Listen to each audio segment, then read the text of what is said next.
पिया बहा कोइले सऊदी देहिया हरदी खोजता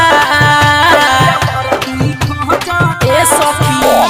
पिया बहा कोइले सऊदी देहिया हरदी खोजता से जिया पचर के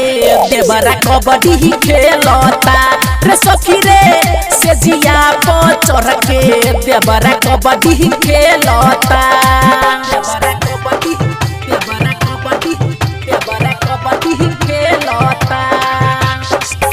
से जिया पचर के देवरा कबड्डी खेलता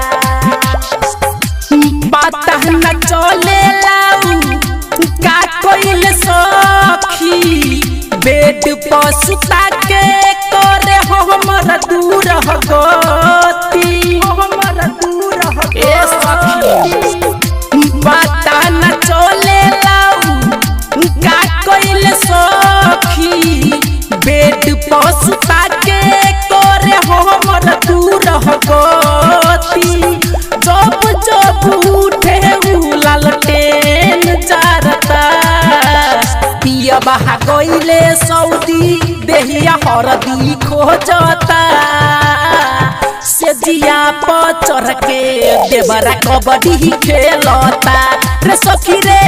से जिया पचर के देवरा कबड्डी खेलता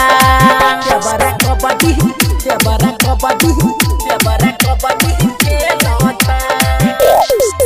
से जिया पचर के देवरा कबड्डी खेलता मिक्स बाय डीजे मुकेश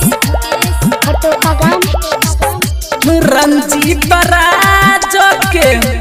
का कही सखी देख जब हमरा के कहता चले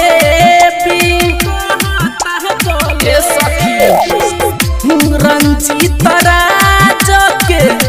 का कही सखी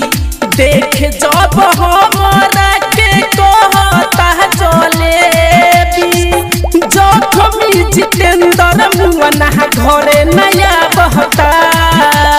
पिया बहा गइले सऊदी देहिया हरदी खोजता से जिया पचर के देवरा कबड्डी खेलता रे सखी रे से जिया पचर के देवरा कबड्डी खेलता।